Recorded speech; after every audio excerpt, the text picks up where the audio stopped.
we thank you for being here today. It's a very special day, and it's an honor for Machine Specialties, and it's an honor to have all you here to watch the announcement from Governor Stein. I wanted to share a story.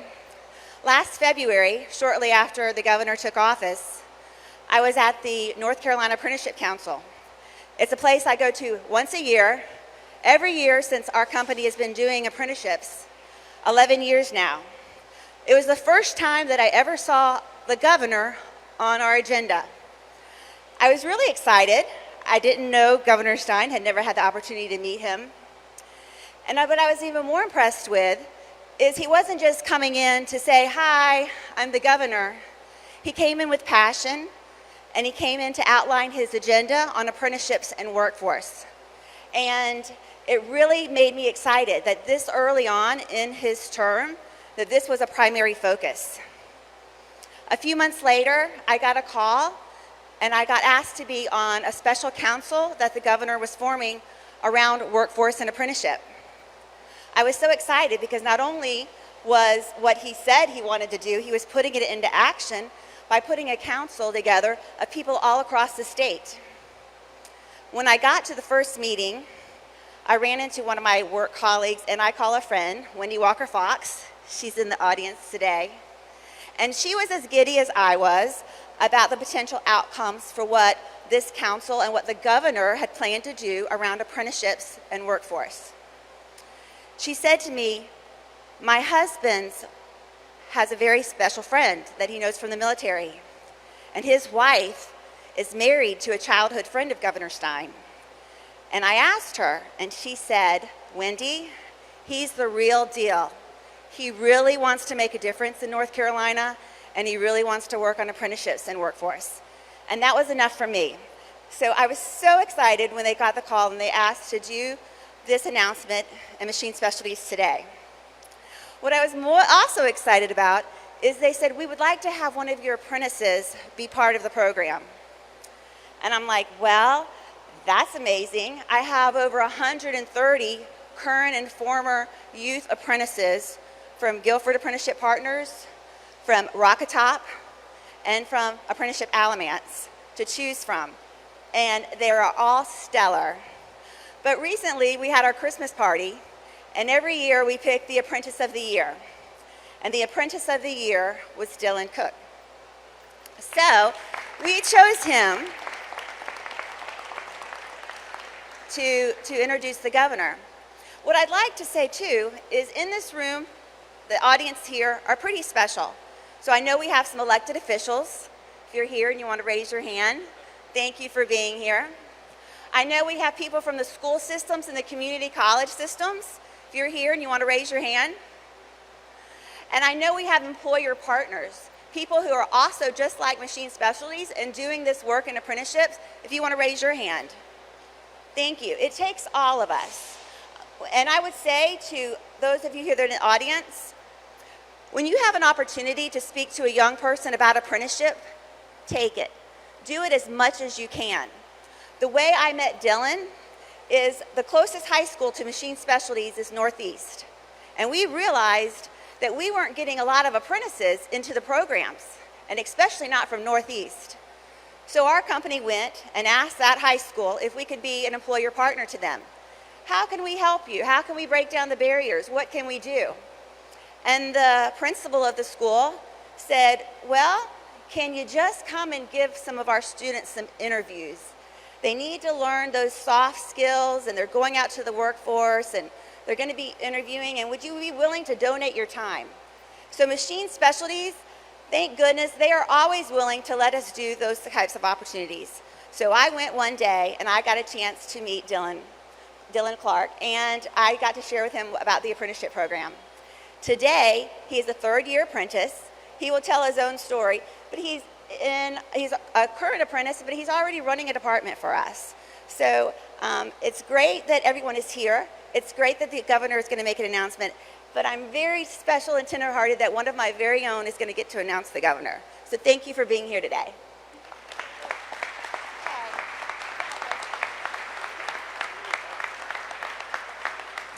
Hey everybody, I'm gonna keep this short and sweet, but my name is Dylan Clark.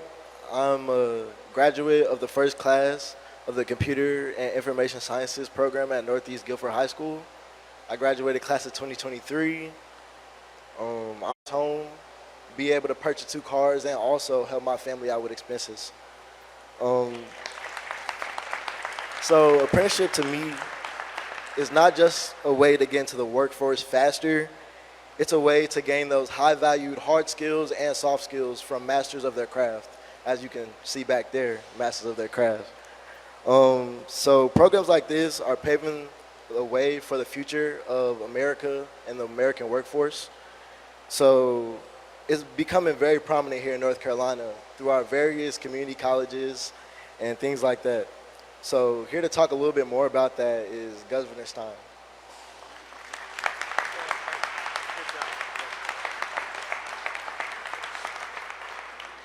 Afternoon, everybody. Happy New Year. Dylan, thank you for that introduction. It was great. I had an opportunity to get a tour from Dylan, an impressive young man. He's still in the apprenticeship program. He's already heading a department in this company. He just bought his first home. He's 20 years old. This is a young man who knows where he wants to go in life, and I'm so impressed by you and excited for your future. Tammy, thank you for your very kind words. Thank you for leading the tour. Very grateful for your service on the Council on Workforce and Apprenticeships. And David, thank you as well, the CEO. David Story is here. This is an exceptionally impressive company, MSI, preparing critical machinery for helicopters, spaceships, airplanes, incredibly important, life-saving machinery is being done, and I could not be more impressed. I'm pleased to be joined by other members of the Council on Workforce and Apprenticeships. We've got our 3 co-chairs behind me, Secretary of Commerce Lee Lilly, Senator Eddie Settle, and President Jeff Cox of the Community College System.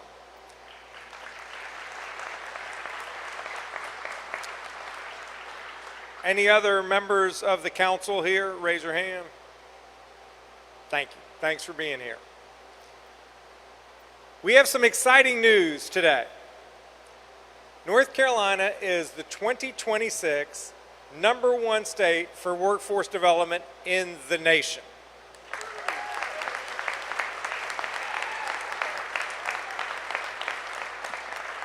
This is a tremendous honor from Site Selection magazine.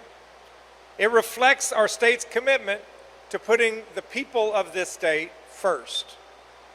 We have been ranked the top state in the South Atlantic for 2 of the last 3 years, but this is the first time that Site Selection magazine has done a national assessment rather than a regional one. And in that first instance, North Carolina is the #1 state for workforce development in 2026. The people of North Carolina are our greatest asset. By investing in our people, we invest in this state's future. We are at our best when we work together as a team, and this is an accomplishment that reflects the work of Team North Carolina. I want to thank the Department of Commerce, led by Secretary Lilly. I want to thank the Council on Workforce and Apprenticeship, led by these 3 gentlemen. I want to thank the General Assembly. I want to thank the many public and private partners who've contributed to the state's focus on ensuring that our people have the skills and knowledge they need to succeed in this ever-changing, complicated economy. Last year in North Carolina, we had a record year of job announcements. We announced more than 35,000 good-paying jobs. These are jobs that are coming to North Carolina that provide a good salary that can support a family. It is the best year in job announcement history in the state's entire history.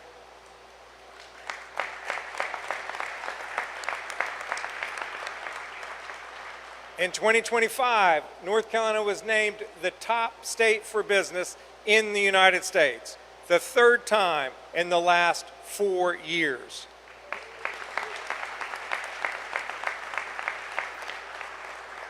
For 2026, our goals are simple.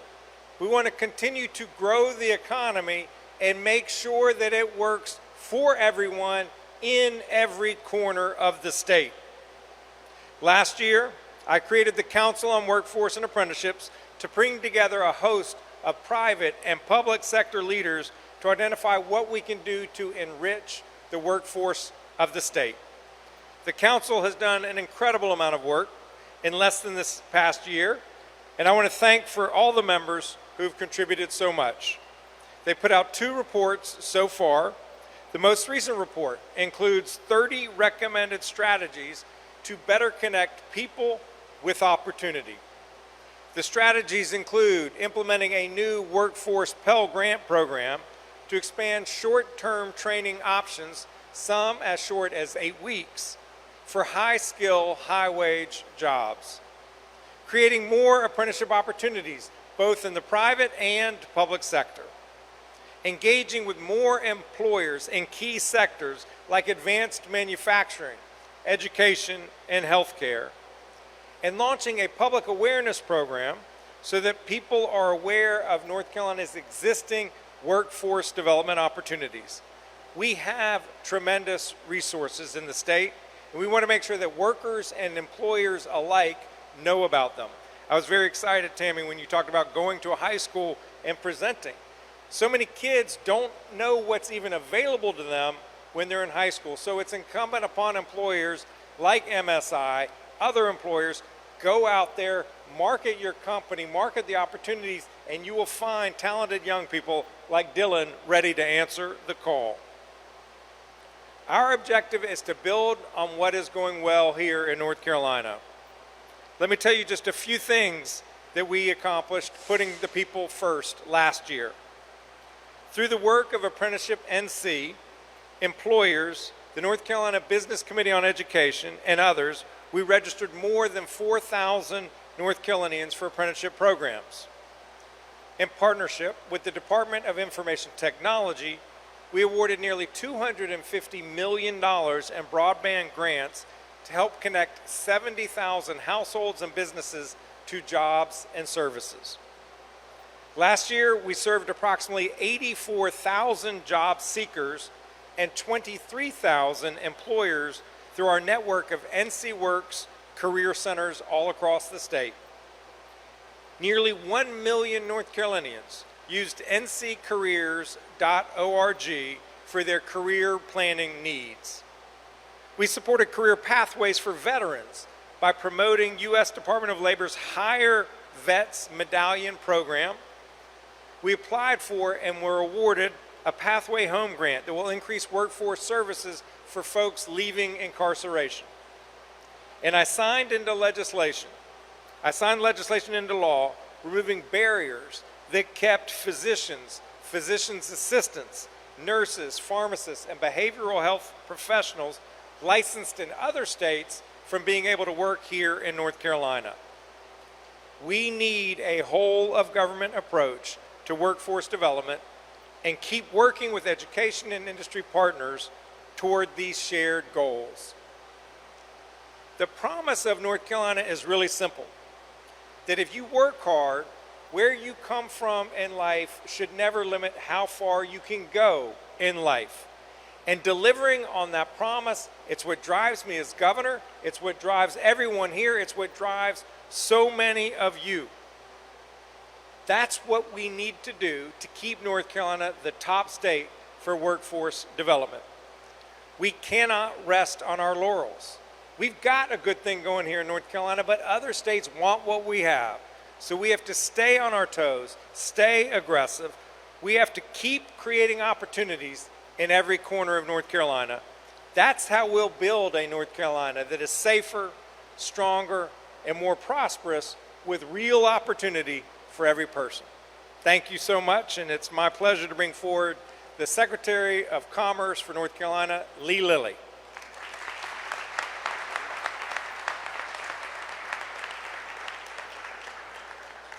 Good afternoon, everyone. Thank you, Governor, and thank you to everyone here. I also want to thank Site Selection Magazine for the recognition that we get to celebrate today. I'm Lee Lilly. I'm the Secretary of the North Carolina Department of Commerce, where every day our mission is to cultivate the conditions of prosperity in every corner of this state. And we do that with a lot of different programs and a lot of different partners. But we are very proud at the Department of Commerce to lead all workforce efforts in North Carolina through the Division of Workforce Solutions and the NC Works Commission. I want to celebrate my team members here who lead those efforts. Thank you. Being named #1 in the nation for workforce development affirms what North Carolina does well in workforce preparedness. As strong partnerships, clear strategies, and a focus on results. And it's a perfect complement to our top ranking as the #1 state for business, because we can't be the best state for business without the best workforce in America. I want to thank MSI for being our host today and opening its doors, but also for exemplifying what matters in workforce development. The governor's talked quite a bit about our council and what we did on the council. We'll talk a little bit more about that, but importantly, we set a goal that in the next 4 years, we will double that number of registered apprenticeships in North Carolina. And to do so, we'll need more companies to do what MSI has done. Work with us, work with our teams, work with Dr. Cox and his community colleges so that we can get those apprenticeships online. We heard from Dylan, one of MSI's youth apprentices whose experience brings this ranking as our top state for workforce to life. That success that we have in economic development and workforce development, we like to say is about 3 things. It's about people, it's about places, and it's about partnerships. But the most important part is the people. MSI's apprenticeship and training programs show how investing in the people creates opportunity and delivers real value, not just for the employers, but for the families and for the communities that are here and supported by this business. This ranking reflects the leadership of Governor Stein on workforce and the work of the Governor's Council on Workforce and Apprenticeships, which I'm honored to co-chair with these 2 gentlemen here. The governor set up the Council on Workforce and Apprenticeship to be bipartisan. I'm a Democrat, Senator Settle's Republican, poor Jeff stuck in the middle of the 2 of us. But importantly, that bipartisanship is part of our success in economic development and workforce development. Because economic development is not a red issue, and it's not a blue issue, it's a green issue. It's about making sure that we're creating the opportunities for prosperity for families around this state. Together, the council recently delivered workforce strategies to the governor that lays out practical, measurable, employer-informed recommendations to expand apprenticeships, strengthen credential pathways, and ensure that learning truly translates into earning. Our 30 recommended strategies are designed to help the state attain 11 workforce goals that the council set back in June, and we are already hard at work implementing these strategies. Things like doubling the number of apprenticeships and work-based learning opportunities are among the strategies that we identified. And to do that, we're going to remove barriers to the expansion of work-based learning opportunities, like apprenticeships, so that more businesses can follow MSI's lead. We also recommend ways to strengthen and better coordinate statewide sector strategies, aligning our workforce development plans with our economic development plans, and highlight the need to ensure that our workforce has the artificial intelligence skills that they will need to be competitive in the future. It's always changing. Throughout the report, we keep in mind that while we seek to help all North Carolinians, we can also focus special attention on the particular needs of rural communities like the one that I grew up in eastern North Carolina, people with disabilities, people leaving incarceration, and veterans and their families, so that everyone can participate in the prosperity that our state offers. Our success is powered by collaboration, those partnerships that I mentioned with our universities, our community colleges, nonprofits, K-12 partners, businesses, the NC Works Commission, NC Works Career Centers, local workforce development boards who connect North Carolinians to training, credentials, and good paying jobs every single day. North Carolina's team approach to coordinating workforce and economic development has impressed businesses around the country. And that's why we were able to break the record last year for the most new jobs announced in this state, because we are attracting the most dynamic and diverse businesses anywhere in the globe to come right here. They see our workforce, they want to be a part of it. As the governor has encouraged us, though, we're not going to rest on our laurels. We are not satisfied being number one this year. We want to be number one every year. That's why we're doing the work that we're doing, and that's why we're going to build on our strengths and remain innovative and forward-leaning. At Commerce, we're proud and excited to continue supporting this work every single day. Today's number one ranking confirms what we see across the state, that when North Carolina works together, we don't just compete, we lead. Thank you all very much for your contribution to our ranking today. This is going to conclude our program. For the press, we will have Q&A in the training room. Tammy, which direction? That way to the training room once this is over. But thank you all. Thanks most of all to the men and women of MSI for what you do. Have a nice day.